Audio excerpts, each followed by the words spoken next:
Bonjour mesdames, j'espère que votre journée a bien commencé et que Dieu vous accompagne dans tout ce que vous allez faire aujourd'hui. Le sujet d'avant-hier, c'était quel rôle nous jouons, nous en tant que mères, nous jouons dans la vie de nos enfants. Et je vais donner ma petite réponse par rapport à tout ce que j'ai reçu. Et il faut dire que nous sommes d'abord les premières à nous occuper des enfants. Les enfants passent plus de temps avec leur mère qu'avec leur père. Donc le plus grand rôle revient à la mère. Le père, tout ce qu'il fait, ce n'est qu'un rajout qu'il complète. Maintenant, prenons depuis le bas âge. Tout part, dans toute chose, c'est le commencement. Depuis le bas âge, il faut donner une bonne éducation à l'enfant qui fera de lui un homme meilleur demain. Mais j'ai constaté que depuis le bas âge, souvent les mères, nous aimons nos enfants. Ça, il n'y a pas de doute là-dessus. Mais ce n'est pas parce que nous aimons nos enfants que tout est permis à l'enfant de faire. Il faut savoir que les enfants sont des manipulateurs. Dès l'instant qu'ils sentent que, et si je fais ce truc-là à ma maman, elle sera touchée et elle va me permettre de faire ceci, il va continuer. Les enfants sont de grands manipulateurs. Donc il faut faire attention dès le bas âge à ce que nous faisons avec les enfants. Tout n'est pas permis aux enfants.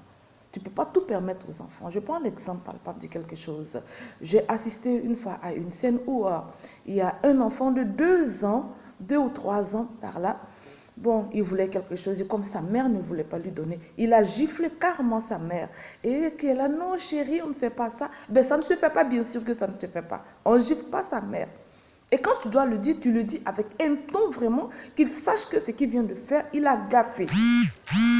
Maintenant, si tu laisses faire l'enfant une fois, 2 fois, il prend l'habitude de te porter. Mais le jour où tu reçois quelqu'un chez toi à la maison, eh ben, il va se dire que c'est la même chose. Il va porter main à la personne et tu auras la honte de ta vie. C'est des choses qu'il faut éviter. L'enfant vient de manger, il est rassasié. S'il y a autre chose qui vient, il ne mange pas. C'est simple. Parce qu'il est déjà rassasié. Tu lui donnes, ça sert à quoi? C'est du gâchis. Il ne va pas le manger, il va le jeter. Et prochainement, dès qu'il est rassasié, il voit quelque chose d'autre, il veut vous lui donner. Ça ne se fait pas. Les enfants, c'est très délicat. Il faut faire attention. Depuis le bas âge, donne-lui une bonne éducation. Sois un peu dur avec lui. Il sait que tu l'aimes, mais il y a des choses qu'il ne peut pas se permettre de faire. Ils vont évoluer.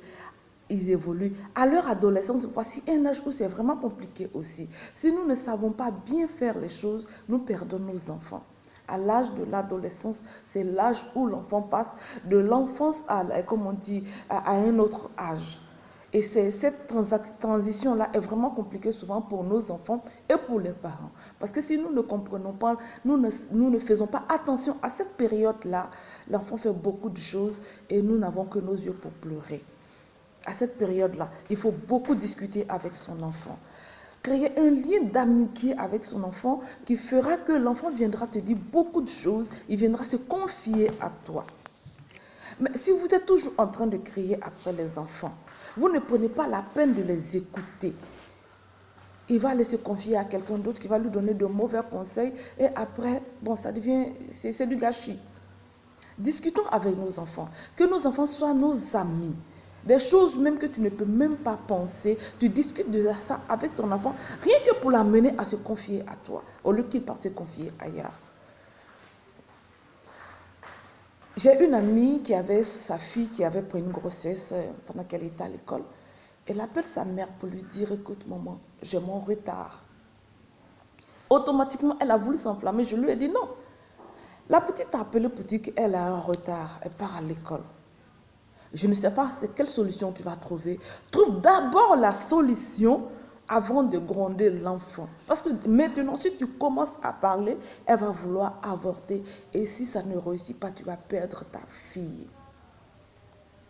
Sachant souvent, il y a des problèmes que nos enfants ont souvent. Et ce n'est pas sur le coup qu'il faut le gronder ou bien qu'il faut la gronder. Tu finis d'abord de régler le problème. Après, tu fais rasseoir l'enfant pour dire, ah vraiment, tu as fait ci, tu as fait ça, tu as fait ça. Tu aurais pu te tuer, tu aurais pu faire ceci. Mais tu ne peux pas vouloir le gronder ou bien faire des trucs au moment où c'est chaud. Tu amènes ton enfant à faire n'importe quoi et il peut y perdre la vie. Parents, faisons très attention à ce que nous faisons avec nos enfants. Discutons avec nos enfants, parlons avec eux.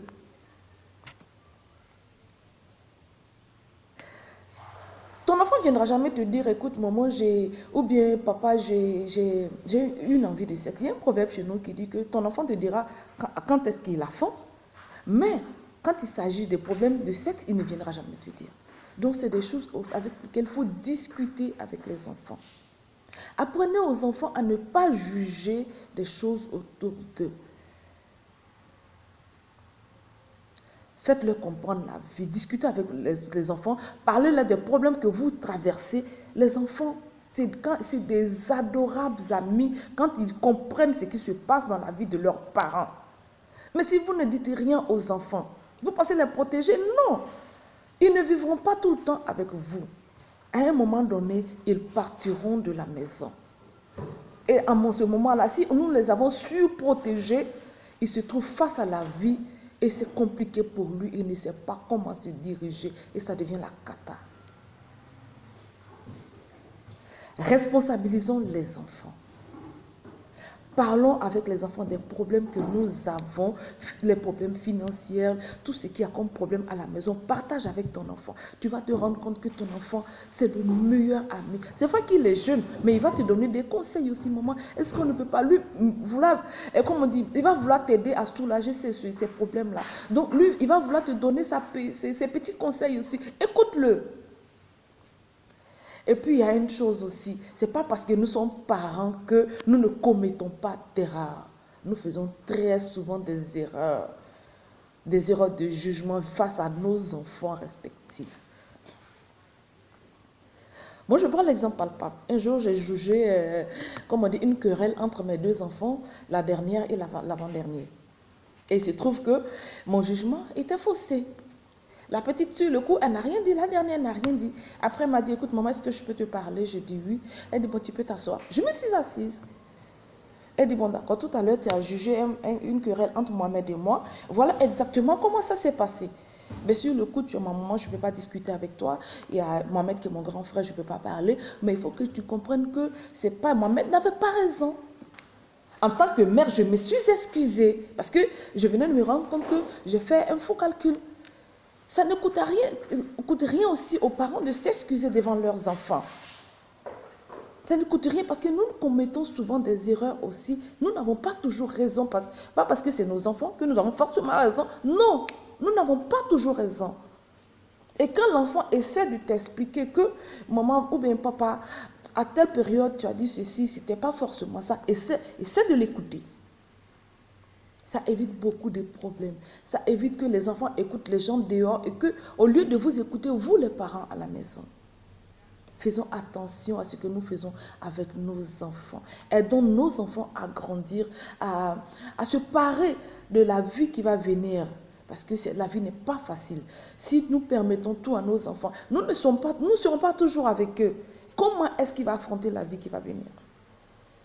Préparons nos enfants à être des meilleurs hommes. Quand on dit meilleurs hommes, ce n'est pas une question d'argent. Des hommes de qualité, des enfants de qualité, des enfants que tout parent aurait souhaité avoir. C'est nous qui devons aider nos enfants à être ceux-là. Donc, mesdames, vous avez l'avenir des enfants en main. C'est vrai que nous aimons nos enfants, mais ce n'est pas tout qu'on doit leur permettre pour leur dire que la vie, tout ne leur est pas permis. Apprenez aux enfants à savoir qu'il y a deux façons de vivre. Il y a l'aisance, il y a la pauvreté. Même si vous êtes riche, apprenez aux enfants cela. Apprenez l'humilité aux enfants. Apprenez l'amour des autres aux enfants. Apprenez le don de soi aux enfants. Apprenez le partage aux enfants. Ce n'est qu'en cela que ce sera de meilleurs hommes demain.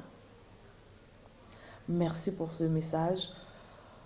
Merci de recevoir cela chez vous. Je vous remercie. Et le sujet d'aujourd'hui, c'est encore la femme. Est-ce que c'est bon qu'une femme fouille dans le téléphone de son mari? Est-ce que c'est normal? Le sujet est là. Le débat est lancé. Bonjour chez vous, mesdames.